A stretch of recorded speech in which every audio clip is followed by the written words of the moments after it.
Yes, on est ensemble pendant une demi-heure et en très bonne compagnie avec toutes vos questions comme chaque jour sur France Bleu Lorraine. Vous rendre service, hein, vous aider un petit peu à faire le tri peut-être dans les questions que vous vous posez avant de vous diriger ici ou là dans la vie vers ceux et celles qui pourraient aussi vous accompagner un peu plus au loin, hein. Avec Aline Faucheur, on est clair, vous êtes avocate en droit de la famille, on déblaye un peu le terrain, hein. Bien sûr, On donne les grandes lignes de ce que dit le droit.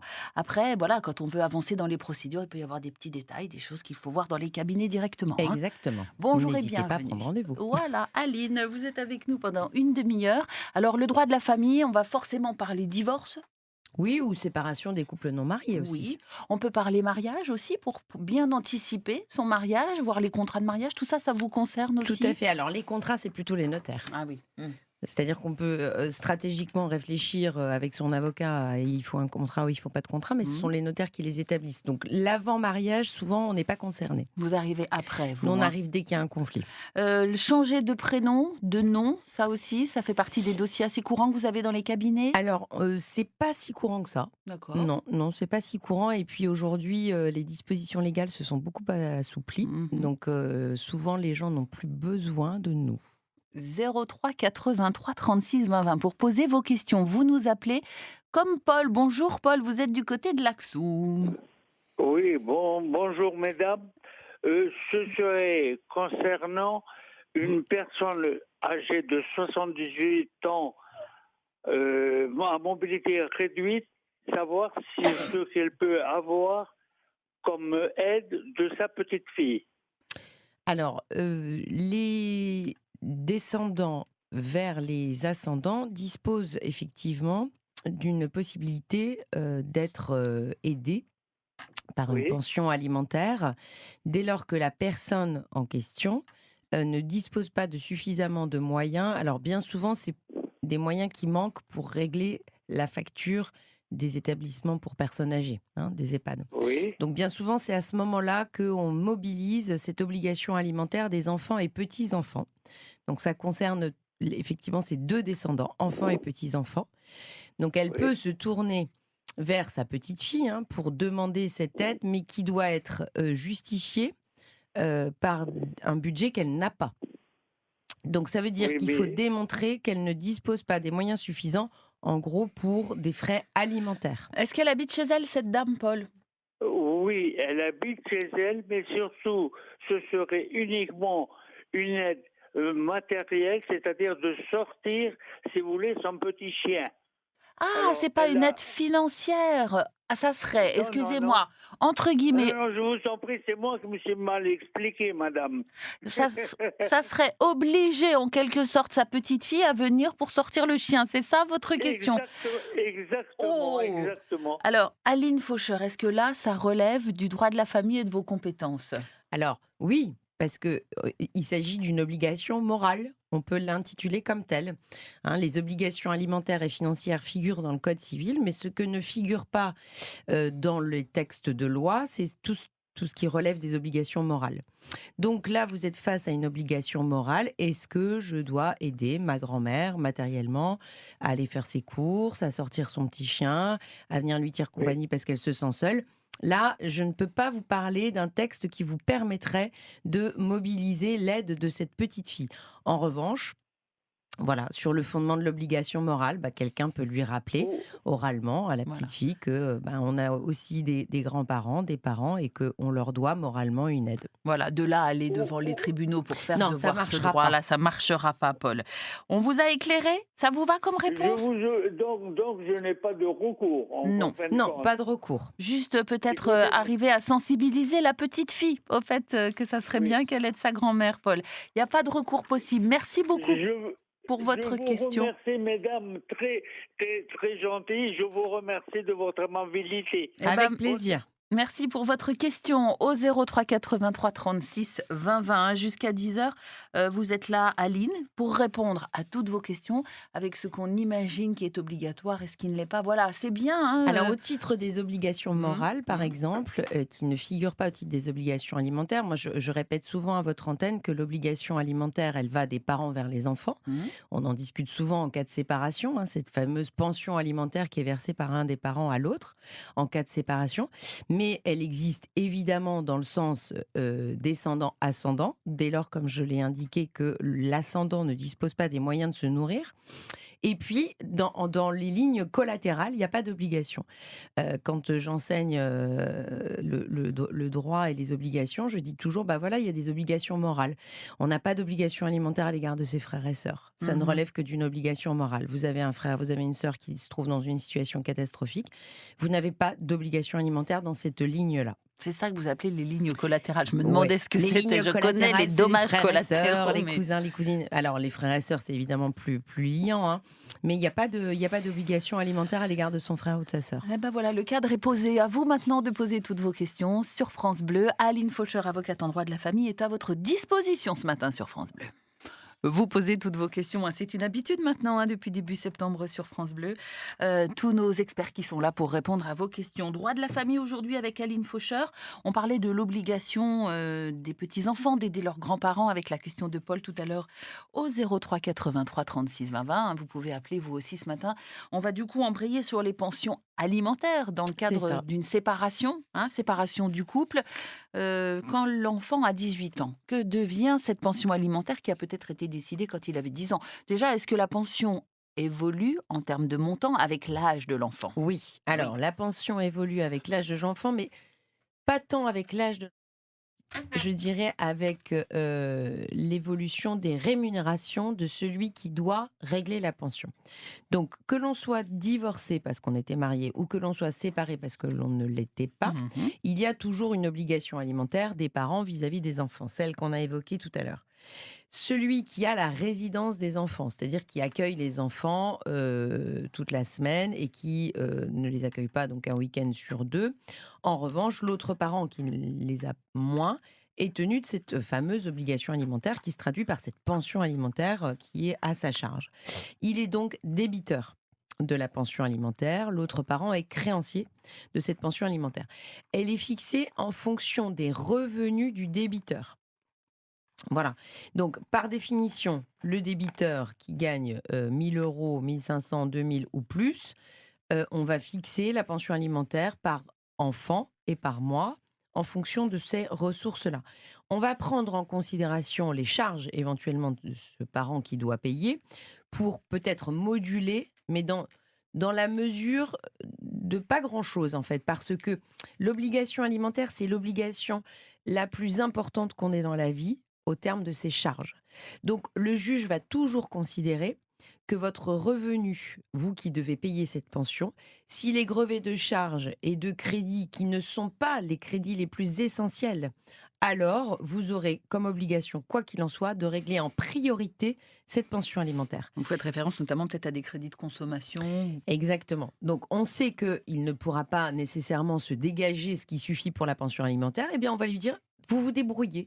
Cette obligation alimentaire, elle est fondamentale, elle est essentielle. Donc, si ça évolue en fonction des revenus, ça veut dire que tous les ans, on Alors redéclare ses déjà, revenus? alors non, c'est indexé.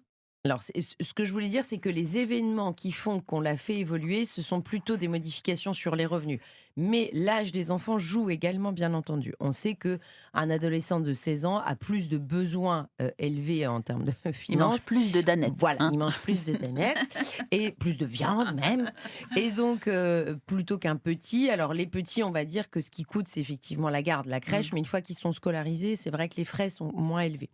Mais un ado, on sait qu'il coûte plus cher, donc on va pouvoir, soit amiablement, les deux parents se mettre d'accord, en disant, bah voilà, le juge, quand il avait 10 ans, l'avait fixé à 150 euros par mois par enfant. Tu vois, moi, j'ai des besoins croissants pour les gamins parce qu'ils font plus de sport, plus de nourriture, etc. Qu'est-ce que t'en penses si on la passe à 200? Si jamais le parent qui doit la régler dit, bah non, hors de question, moi j'ai une décision de justice, je veux surtout pas payer 50 euros de plus, on saisit le juge. Et le juge, on le saisit en lui disant, bah écoutez, voilà, besoin croissant de l'enfant, mais c'est pas tant les besoins croissants, c'est que on va aussi prétendre à une augmentation du revenu effectivement de l'autre parent. En revanche, le revenu de celui qui reçoit la pension n'est finalement pas pris en considération parce que l'obligation alimentaire, elle pèse sur les deux parents en tout état de cause. Mhm. D'accord? En revanche, Ça va être un élément de modulation, encore une fois, du montant de la pension de celui qui doit la régler. C'est-à-dire que si on a un parent qui reçoit la pension qui gagne 10 000 € et qu'on a un parent qui doit payer la pension qui en gagne 1 200, évidemment que le juge va peut-être pas y aller trop fort sur le montant de la pension. Délai de réponse du juge parmi les questions qui fâchent. Alors, normalement, ça répond assez vite parce que c'est le principe, Mmh. mais en réalité, sur Nancy, notamment, puisque c'est le Mmh. tribunal que je connais le mieux, les délais sont actuellement assez longs parce qu'on manque de magistrats, Assez long, on vous manque de pouvez greffiers. préciser? Mmh. Ça peut être, entre, 8 et 1 an de délai d'attente pour avoir cette audience qui va nous permettre de fixer la pension. Ceci étant, je préciserai quand même que nous sommes dans un pays où les obligations alimentaires sont prises en charge par la CAF à hauteur de environ 114-115 € en attendant que vous ayez cette décision-là. Quel que Donc, soit notre revenu de base? quel que soit le revenu, effectivement, on aura cette fameuse allocation dès lors que l'autre parent ne paye rien. 03 83 36 20 20. Vous nous appelez hein, en direct sur France Bleu. Vous allez pouvoir poser toutes vos questions. Aline Faucheur, comme vous l'avez compris, si vous nous rejoignez maintenant sur France Bleu Lorraine, est avocate en droit de la famille, hein. Elle est à votre disposition encore pendant un petit quart d'heure sur France Bleu Lorraine. Et vous appelez au 03 83 36 20 20 pour poser vos questions à Aline Faucheur, notre avocate en droit de la famille ce matin, avec Quentin. Bonjour Quentin, bienvenue sur France Bleu Lorraine. Quelle est votre question, s'il vous plaît? Oui, bonjour.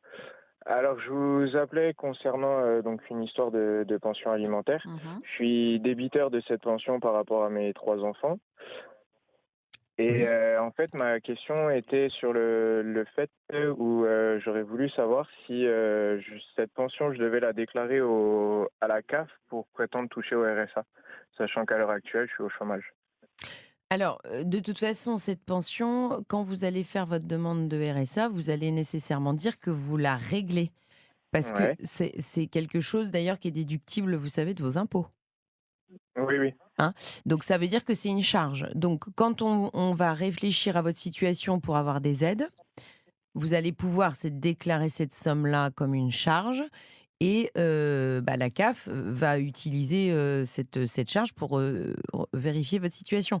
En revanche, même si vous touchez le RSA ou d'autres aides, c'est pas pour autant qu'on va retirer cette pension.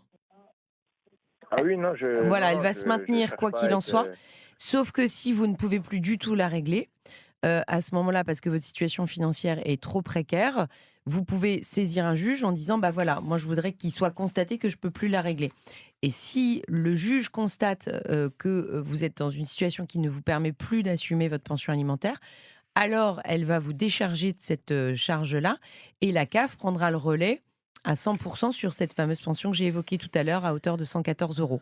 Voilà, Quentin, pour votre question. Marceline est avec nous au 03 83 36 20 20. Vous appelez pour votre fille, Marceline. Elle est séparée Oui, de c'est ça. son compagnon, le papa de son fils, Oui, et il refuse de payer la pension alimentaire, c'est ça? voilà. Et il n'y a pas eu de décision de justice? Il y a une décision de justice pour, l'accueil de l'enfant, donc ma fille l'a, à charge. Le papa l'a, un week-end sur 2 et une partie des vacances. Mais, comme c'était un référé, en urgence, ils n'ont pas parlé de il y avait trop de problèmes. Ils n'ont pas parlé de la pension alimentaire et D'accord, maintenant, après conciliation, avec la médiatrice, il ne veut rien payer. d'accord. Donc là, vous n'avez pas d'alternative, il faut saisir le juge aux affaires familiales. Non, elle est en train d'essayer avec son avocate, mais en attendant, ça fait depuis le mois de février qu'elle n'a rien touché. Voilà, donc là, il faut qu'elle demande l'aide de la CAF. La CAF va prendre le relais tout de suite sur cette pension qui n'est pas réglée, d'accord? Ouais, Elle va ouais, avoir cette pension versée par la CAF, 114 ou 115 €, je ne veux pas dire de oui, bêtises. Si la mmh, CAF m'entend, oui, ils vont dire que je ne sais pas vraiment le montant. Il faut vraiment se rapprocher de la CAF. La CAF va prendre le d'accord. relais jusqu'à ce qu'il y ait une décision de justice qui va condamner le papa au règlement de la pension. OK, Voilà, d'accord. Marceline. Bon Eh ben, courage. merci beaucoup. Bonne journée, bon Bonne courage. Bonne journée. journée à Merci vous. pour Au Au revoir. revoir. votre appel au 03 83 36 20 20. Dominique, bienvenue sur France Bleu Lorraine. Oui, bonjour. Bonjour Dominique, quelle est votre question? Alors, ma question. J'ai deux enfants, deux filles qui sont majeures. Je précise bien qu'ils sont majeurs. Donc la petite va avoir 19 ans. Elle continue ses études. Et la grande va avoir 26 ans en janvier. Donc elle n'est plus étudiante. Elle vient d'entrer sur le marché du travail. Et bien entendu, elle n'a pas un boulot à 100%. Donc je les aide financièrement toutes les deux. Donc on est bien d'accord, une étudiante et puis une jeune active. Je dépasse bien au-delà de ce qui est retenu au niveau déclaration pour les impôts, au niveau pension alimentaire. C'est-à-dire vous dépassez en temps, vous voulez dire, en somme, en quoi? En somme, oui. D'accord, parce que vous aviez une pension alimentaire qui était fixée par une décision de justice? Oui, eh ben, il y a très longtemps, je suis divorcé il y a très longtemps. Bon, D'accord. la pension alimentaire, je vais vous dire, je l'ai réévaluée régulièrement, je donnais bien au-delà, parce que ça ne permettait pas de vivre. C'était 150 € par enfant, la décision de justice de l'époque. Par mois et par enfant. Donc vous avez-vous décidé de mettre plus sur la pension alimentaire, mais vous savez que vous n'êtes pas tenu de déclarer les 150 € qui sont dans le jugement, hein, fiscalement, j'entends. Vous déclarez le montant de la pension alimentaire que vous versez. Total. Alors, jusque-là. Maintenant, les enfants étant étudiants, la donne change un peu. C'est-à-dire que les deux parents doivent pouvoir se mettre d'accord pour une prise en charge des frais des étudiants. Ouais. Cette obligation alimentaire-là, elle existe toujours. Elle ne s'arrête pas à la majorité des enfants. Elle perdure tant que les enfants ne travaillent pas. Donc, pour votre aînée qui va rentrer sur le marché du travail, si vous souhaitez l'aider parce qu'elle ne travaille pas à temps plein, parce que effectivement la vie est dure pour ces jeunes travailleurs, là, on relève de l'obligation morale que j'ai évoquée tout à l'heure. Vous ajoutez à sa situation parce que vous êtes un bon père de famille et que vous entendez aider votre gamine qui démarre dans la vie et qui ne travaille pas à temps plein. Mais là, on ne parlera plus de pension alimentaire. D'ailleurs, elle ne serait même pas déductible de vos impôts. Hein, c'est vraiment de l'aide, obligation morale. En revanche, pour la gamine qui est étudiante, à ce moment-là, cette jeune fille, vous êtes tenu de lui verser une pension alimentaire parce qu'elle ne travaille pas. À charge pour vous d'évaluer avec elle et avec la maman à combien vous partagez le soutien financier de cette jeune fille. Et c'est vous qui décidez de la pension alimentaire. Si jamais vous ne la versiez pas, ce serait même votre fille majeure qui pourrait la réclamer au juge. Ah oui, directement. Après, ça Directement. passe plus par l'ex-compagnon ou l'ex-mari ou l'ex-femme. C'est les enfants qui vont saisir la justice pour cette pension alimentaire. Dominique, est-ce qu'on a répondu à votre question? Bah, oui, partiellement. Disons que la maman, je ne peux pas compter dessus, elle est démissionnaire depuis longtemps. Donc, j'oserais même pas dire le montant qu'elle donne parce que ça, on ne me croirait pas. Mhm. Ça n'a pas d'importance. Donc, je compte, entre guillemets, les gamines. On savent que j'ai toujours aidé. Bon, ben voilà, ça repose sur moi, mais bien entendu, c'est moi qui le fais volontairement. C'est mes filles, je veux qu'elles démarrent dans la vie correctement. Voilà, Bien sûr, vous palliez à la carence de la maman en prenant en charge la totalité des frais finalement de vos filles. Donc, elles habitent loin, à 450 km, et puis il faut les loger. Elles ont chacune un appartement. bah oui, Et bien puis, sûr. faut vivre, hein, voilà. Mhm. Donc, vous pouvez en revanche déduire de vos impôts tout ce que vous réglez pour vos enfants étudiants sous forme de pension alimentaire. Hein. Ah ben, je suis au-delà du plafond. Ah oui, d'accord, oui, ça, j'avais Ouais, pas c'est compris ça. ce que vous D'accord, disiez tout à ok. l'heure. Oui, oui, d'accord. Bon. Mais là, vous pouvez pas faire mieux. Ok, on ne peut pas aller au-delà, Dominique, de ce que vous faites déjà, et c'est très bien comme ça. Merci pour votre question. À très très vite Merci beaucoup. sur Au France revoir. Bleu Lorraine. Et bonne journée. Voilà, on s'arrête là pour aujourd'hui. Aline, on vous retrouvera très bientôt sur France Bleu Lorraine pour répondre à toutes vos questions. On vous souhaite une belle journée. Mais hein. très bonne journée à Et vous également. très très vite, cette émission que vous retrouverez sur francebleu.fr.